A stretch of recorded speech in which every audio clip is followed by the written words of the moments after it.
स्वागत है सभी दोस्तों के सेशन में। और आज हम बात करेंगे राजस्थान पीटीटी के बारे में। जी हाँ, राजस्थान पीटीटी के फॉर्म है वो शुरू हो चुके हैं और कब तक भरे जा रहे हैं, कब से शुरू होंगे, इसके लेकर बात करेंगे। इसके बाद साथ ही सिलेबस को लेकर और एग्जाम पैटर्न को लेकर भी बात करेंगे।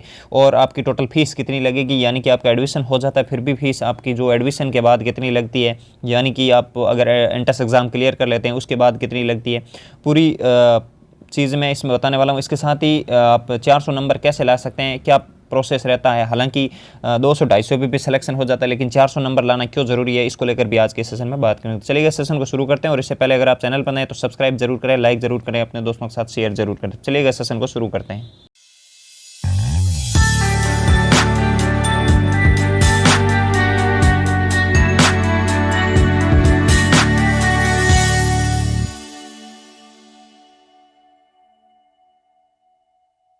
को शुरू करते हैं। और इससे पहले अगर आपने अभी तक टेलीग्राम चैनल नहीं ज्वाइन किया तो ज़रूर कर लेना। अगर आप टेलीग्राम पे जाके लर्न मोर पॉइंट नाम सर्च कर लेना, वहाँ से आपको मिल जाएगा। और लोगो भी जो चैनल का है वही लोगो वहाँ पे आपको मिल जाएगा। तो चलिएगा सेशन को शुरू करते हैं और देख लेते हैं फॉर्म डेट को लेकर जो हमें राजस्थान पत्रिका में आज न्यूज़ मिली है।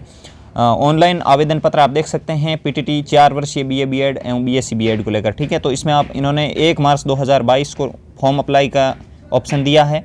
और इसके बाद फीस जमा है वो आप 31 मार्च 2022 तक आप कर सकते हैं, यानी कि फॉर्म भी 31 मार्च 2022 तक अप्लाई कर सकते हैं। और परीक्षा शुल्क 500 रुपये। ठीक है, और एग्ज़ाम डेट को लेकर है वो अभी तक इन्होंने नहीं बोला है, लेकिन बहुत जल्दी एग्ज़ाम डेट घोषित कर दी जाएगी। और इसके साथ ही जो आपके 2 वर्ष के फॉर्म होते हैं वो भी इसी के साथ में शुरू कर दिए जाएंगे। जो मतलब बीए के बाद बीएड होती है वो आप सभी समझते होंगे उस चीज़ को लेकर। तो सबसे पहले तो फॉर्म फीस के बारे में बता दिया, 500 रुपये लगेंगे। जो 2 वर्ष की बीएड करेगा उसकी भी सेम है, और जो 4 वर्ष की करेगा उसकी भी सेम ही फीस इसमें रहेगी। और जो सिलेबस की बात करें तो जो 4 वर्ष की करेगा उसमें 2 तरीके से होती है। आप सभी को पता होना चाहिए कि एक तो आर्ट्स से होती है और एक आपकी साइंस से। साइंस वाले के और आर्ट्स वाले के देखिए फीस का जो मैटर है वो सभी का सेम ही रहता है। फीस का तो मैटर सबका सेम रहेगा। जिस दिन आपका एडमिशन होगा वो भी फीस सेम रहेगी। और अगर आप आर्ट्स से बीए बीएड कर रहे हैं तो भी सेम रहेगी, और बीएससी बीएड कर रहे हैं तो भी आपकी फ़ीस का स्ट्रक्चर सेम ही रहेगा। बट उसमें यह है कि जब एंट्रेंस एग्ज़ाम होता है वो उसके बाद जो प्रक्रिया रहेगी एडमिशन के बाद वो साइंस की अलग रहेगी और आर्ट्स की अलग रहेगी। वो आप सभी को पता है, जैसे बीएससी होती है वो अलग मैटर होता है और बीए का अलग मैटर होता है। लेकिन एंट्रेंस जो एग्ज़ाम होता है वो सभी का एक तरीके का ही आपका एंट्रेंस एग्ज़ाम होगा।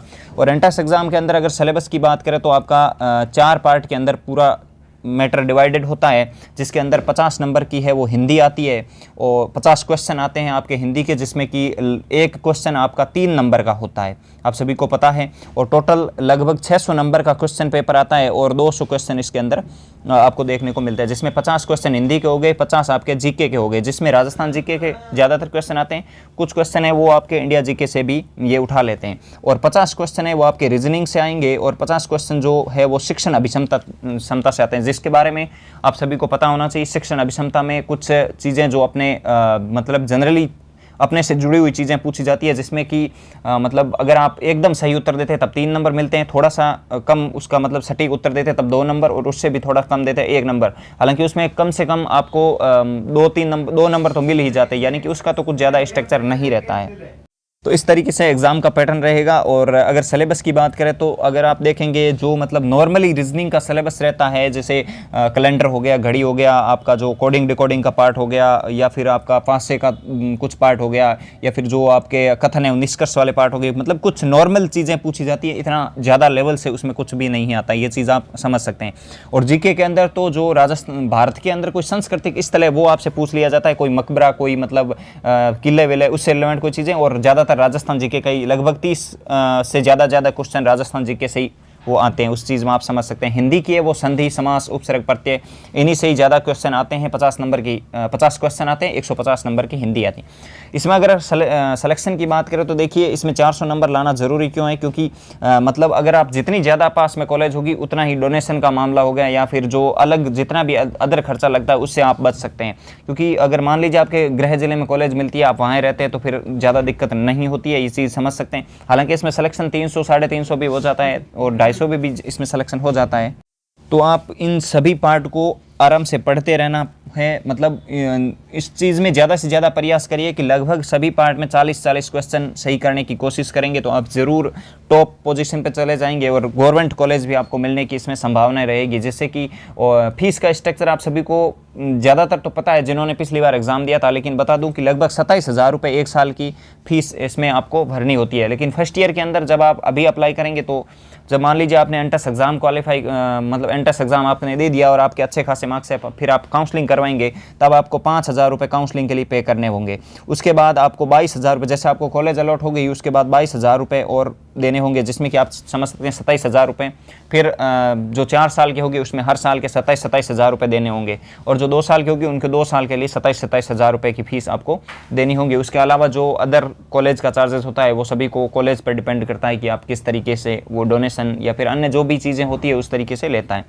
BSTC का भी बहुत जल्दी नोटिफिकेशन आपको देखने को मिल जाएगा, जिसमें फॉर्म अप्लाई के लिए बोला जाएगा। एग्ज़ाम को लेकर अगर बात है तो ज़्यादातर अगर पिछले 2 सालों से पहले का अगर मामला देखें तो मई में आपकी एग्ज़ाम हो जाती थी, कभी 13 मई या फिर 26 मई के करीब करीब एग्ज़ाम होती थी। लेकिन पिछले 2 सालों से अगर देखें लॉकडाउन को तो लगभग आपकी अक्टूबर सितंबर के करीब यहाँ एग्ज़ाम आपकी करवाई जा रही है। तो इस चीज़ आप समझ सकते हैं कि अब की बार आप मई मान के तैयारी करिए, क्योंकि कोरोना का ज़्यादा मैटर नहीं है, तो हो सकता है आपका मई में ही एग्ज़ाम करवा दें। और भी किसी तरह की जानकारी चाहिए तो मुझे ज़रूर कमेंट करिएगा, और जो भाई BSTC का संबंधित कोई जानकारी लेना चाहते हैं तो वो भी जल्दी से जल्दी नोटिफिकेशन मिलते ही मैं आपको इन्फॉर्मेशन दे दूंगा। और महाराजा गंगा सिंह विश्वविद्यालय के BA के प्राइवेट फॉर्म भी शुरू हो चुके हैं, जो भरना चाहते हैं वो ज़रूर भर सकता है। इसके साथ ही बहुत सारी ऐसी जानकारी जो आप सभी को मैं इस चैनल के माध्यम से पहुंचाता रहता हूं, और आप टेलीग्राम चैनल ज़रूर ज्वाइन कर लेना। टेलीग्राम पे जाके आप सर्च कर लेना लर्न मोर पॉइंट, वहाँ से आपको मिल जाएगा। तो आज के सेशन को यहीं विराम देते हैं, मिलते हैं नेक्स्ट सेशन के साथ। तब तक के लिए जय हिंद, जय भारत, धन्यवाद।